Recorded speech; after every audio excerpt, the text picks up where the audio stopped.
Hi മക്കൾസ്, electrochemistry എന്ന ചാപ്റ്ററിലെ batteries എന്ന ഭാഗത്തിൽ നിങ്ങൾ നിർബന്ധമായിട്ടും പഠിച്ചെടുക്കുന്ന ഒരു പോയിന്റാണ് സെക്കൻഡറി സെല്ലിലെ ലെഡ് സ്റ്റോറേജ് ബാറ്ററി. അതിൽ നിന്ന് പല രൂപത്തിലുള്ള ക്വസ്റ്റ്യൻസ് വരുമെന്ന് എൻ്റെ മക്കൾക്ക് അറിയാം. അതുകൊണ്ട് നിർബന്ധമായിട്ടും അത് മിസ്സാക്കാണ്ട് പഠിക്കണം. എന്തൊക്കെയാണ് അതിൽ പഠിക്കേണ്ടത് നോക്കിക്കേ. ഈ ക്വസ്റ്റ്യൻ തന്നെ ലെഡ് സ്റ്റോറേജ് ബാറ്ററിയെ കുറിച്ച് ചോദിച്ചത് അതിലെ ആനോഡ് ആര് കാഥോഡ് ആര് എന്നാണ്. സോ ഒരു ബാറ്ററിക്ക് മൂന്നാളുകളാണ് നമ്മൾ പഠിക്കേണ്ടത്: ആനോഡും കാഥോഡും ഇലക്ട്രോലൈറ്റും. ഇവിടെ ഇലക്ട്രോലൈറ്റ് ചോദിച്ചിട്ടില്ല, എങ്കിലും നമ്മൾ പഠിക്കുന്നു. ലെഡ് സ്റ്റോറേജ് ബാറ്ററിയിലെ ആനോഡ് ആരാണ്? ലെഡ് സ്റ്റോറേജ് ബാറ്ററിയിലെ കാഥോഡ് ആരാണ്? ലെഡ് സ്റ്റോറേജ് ബാറ്ററിയിലെ ഇലക്ട്രോലൈറ്റ് ആരാണ്? ഇത് മൂന്നും നമ്മൾ പഠിച്ചെടുത്ത് സെറ്റാക്കുന്നു. Very simple. Lead storage battery എന്നതാണ് ചോദ്യം തന്നെ. ലെഡ് സ്റ്റോറേജ് ബാറ്ററി, പിന്നെ അത് പഠിക്കാൻ വേറെ എവിടെയും പോവണ്ട, ആ പേരിൽ നിന്ന് തന്നെ നിങ്ങൾക്ക് ആൻസർ എഴുതാം. Lead storage battery. അപ്പൊ ആനോഡ് ആരാ? ലെഡ്. ലെഡ് ആരാ? PB. കാഥോഡ് ആരാ? PBയുടെ ഓക്സൈഡ് അഥവാ PbO2. അപ്പൊ anode PB, cathode PbO2. Electrolyte ആരാ? 38% H2SO4. ഇലക്ട്രോലൈറ്റ് ആരാ? 38% H2SO4. സോ ഇതങ്ങ് വൃത്തിക്കങ്ങ് പഠിച്ചെടുത്തോളൂ. Anode, cathode, electrolyte. Anode PB, cathode PbO2, electrolyte H2SO4. Ready. Then അടുത്ത ചോദ്യം, എന്തൊക്കെയാണ് അവിടെ നടക്കുന്ന റിയാക്ഷൻസ് എന്നാണ്. Very simple. ആനോഡിൽ നടക്കുന്ന റിയാക്ഷൻ എന്ത്, കാഥോഡിൽ നടക്കുന്ന റിയാക്ഷൻ എന്ത്, അത് പറഞ്ഞു കൊടുക്കാൻ വേണ്ടി ഞാൻ എൻ്റെ മക്കൾക്ക് പറഞ്ഞു കൊടുക്കുന്ന ഒരു പോയിന്റ്. നിങ്ങൾ ആദ്യം മക്കളെ ഓവറോൾ റിയാക്ഷൻ അങ്ങ് പഠിക്കുക. ഓവറോൾ റിയാക്ഷൻ പഠിച്ചാൽ നിങ്ങൾക്ക് ആനോഡും കാഥോഡും റിയാക്ഷനും കാണാപ്പാടം പഠിക്കാണ്ട് സിമ്പിളായിട്ട് സെറ്റാക്കി എടുക്കാം. അപ്പോൾ ഓവറോൾ റിയാക്ഷൻ കാണാതെ പഠിക്കണ്ടേ സാറേ? വേണ്ട. ഓവറോൾ റിയാക്ഷൻ പഠിക്കാൻ ആകെ ഇതറിഞ്ഞാൽ മതി. എന്താണ് ഓവറോൾ റിയാക്ഷൻ പഠിക്കാൻ? ആനോഡും കാഥോഡും ഇലക്ട്രോലൈറ്റും കൂട്ടി അങ്ങ് എഴുതുക. ആനോഡ് ആരാ? PB.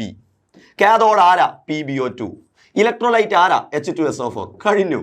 റിയാക്ടൻസ് കഴിഞ്ഞു. ഇത്ര സിമ്പിൾ, ഇത്രക്കും സിമ്പിളാണ്. അപ്പോൾ ഓവറോൾ റിയാക്ഷനിൽ PB plus PbO2 plus H2SO4.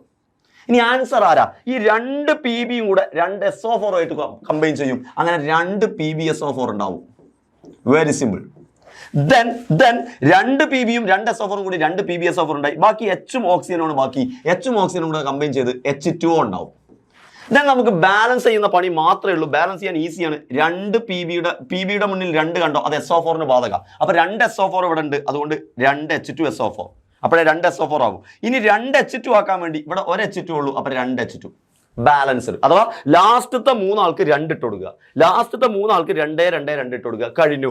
Overall reaction easy ആയിട്ട് പഠിച്ചെടുത്തു. എന്താ ഓവറോൾ റിയാക്ഷൻ പഠിച്ചെടുത്താലുള്ള ഗുണം എന്ന് സാറിനോട് ചോദിച്ചാൽ സാറ് പറയും, ഈ ഓവറോൾ റിയാക്ഷനിൽ നിന്ന് എൻ്റെ മക്കൾക്ക് കാണാതെ പഠിക്കാതെ തന്നെ ആനോഡ് റിയാക്ഷനും കാഥോഡ് റിയാക്ഷനും എഴുതാനുള്ള ട്രിക്ക് സാറ് പറഞ്ഞുതരും. എന്താണ് ആ ട്രിക്ക്? ആനോഡ് റിയാക്ഷനും കാഥോഡ് റിയാക്ഷനും മക്കളെ വെരി സിമ്പിൾ. ഓവറോൾ റിയാക്ഷൻ പിരിച്ചെഴുതിയതാണല്ലോ ആനോഡും കാഥോഡും.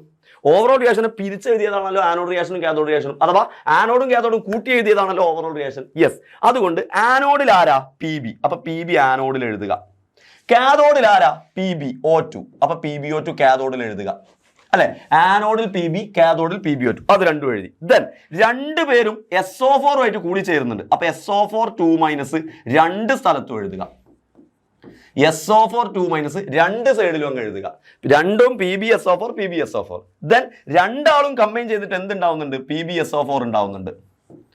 രണ്ടാളും കമ്പൈൻ ചെയ്തിട്ട് എന്തുണ്ടാവുന്നുണ്ട്? PbSO4 ഉണ്ടാവുന്നുണ്ട്. അപ്പൊ രണ്ടും PbSO4 അങ്ങ് എഴുതുക. സോ മക്കളെ വെരി ഈസി. PB ഇവിടെ എഴുതി, PbO2 അവിടെ എഴുതി, SO4 രണ്ടിടത്തും എഴുതി, PbSO4 രണ്ടിടത്തും എഴുതി. എന്ന് പറഞ്ഞാൽ ഓവറോൾ റിയാക്ഷനിലുള്ള PBയെയും PbO2 രണ്ട് SO4ഉം രണ്ട് PbSO4ഉം നമ്മൾ ആനോഡിലും കാഥോഡിലും കൊടുത്തു കഴിഞ്ഞു. ഇനി ആരെ മാത്രമേ കൊടുക്കാൻ ബാക്കിയുള്ളൂ? ഇതാ രണ്ട് H2നെ ബാക്കിയുണ്ട്, രണ്ട് H2O ബാക്കിയുണ്ട്. അതങ്ങ് കാഥോഡിൽ കൊടുത്തോളുക. രണ്ട് H2 എന്ന് പറഞ്ഞാൽ സ്പ്ലിറ്റ് ആയാൽ, രണ്ട് H2 സ്പ്ലിറ്റ് ആയാൽ 4H+ ആവുമെന്ന് മക്കൾ മനസ്സിലാക്കുക. അത് കാഥോഡിൽ കൊടുക്കുക. ഇതാ അവിടെ 4H+. ദെൻ ആ 4H+, അപ്പൊ രണ്ട് H2 കൊടുത്തു. ഇനി രണ്ട് H2 ആണ് ബാക്കി, അത് രണ്ട് H2 ഇവിടെയും കൊടുക്കുക. സോ റിയാക്ഷൻ പരമായിട്ടുള്ള എല്ലാ കാര്യവും തീർന്നു. രണ്ട് H2 അവിടെയും കൊടുത്തു. ദെൻ നിങ്ങൾക്കറിയാം ആനോഡായാലും കാഥോഡായാലും ഇലക്ട്രോണിനെ കൊടുക്കും, ഇലക്ട്രോണിനെ വാങ്ങും. സോ ആനോഡ് ഇലക്ട്രോണിനെ കൊടുക്കും, അപ്പൊ രണ്ട് ഇലക്ട്രോണിനെ കൊടുത്തു. കാഥോഡ് ഇലക്ട്രോണിനെ വാങ്ങും, അപ്പൊ ഇവിടെ ഈ ഗിവ്സിന്റെ ഇപ്പുറത്ത് രണ്ട് ഇലക്ട്രോണിനെ വാങ്ങി. So very simple. നിങ്ങൾക്ക് പറയുമ്പോൾ വലിയ റിയാക്ഷൻ പോലെ തോന്നും, വളരെ ഈസി. എന്താ ആനോഡ് റിയാക്ഷൻ? ആനോഡിൽ PB എഴുതുക, കാഥോഡിൽ PbO2 എഴുതുക. രണ്ടും SO4 എഴുതുക, അപ്പൊ SO4 രണ്ടിടത്തും PbSO4 എഴുതുക, അപ്പൊ PbSO4 കഴിഞ്ഞു. മെയിൻ സംഗതി ഒക്കെ കഴിഞ്ഞു. പിന്നെ ആകെ 2 H2 ആണ്. ആ 2 H2 അവിടെ 4H plus 2 H2O, 4H plus 2 H2O. Then 2 electron കൊടുത്തു, 2 ഇലക്ട്രോൺ വാങ്ങി, കഴിഞ്ഞു. അപ്പോൾ anode reaction, cathode reaction, reaction സൈഡിലുള്ള എല്ലാ പോയിന്റും ഈസി ആയിട്ട് സെറ്റ് ആക്കുന്നു. അപ്പോൾ അടിപൊളിയായിട്ട് പഠിച്ചെടുക്കുക. ഈ ചോദ്യം വന്നാൽ നന്നായിട്ട് അങ്ങ് എഴുതിക്കോളുക. Thank you.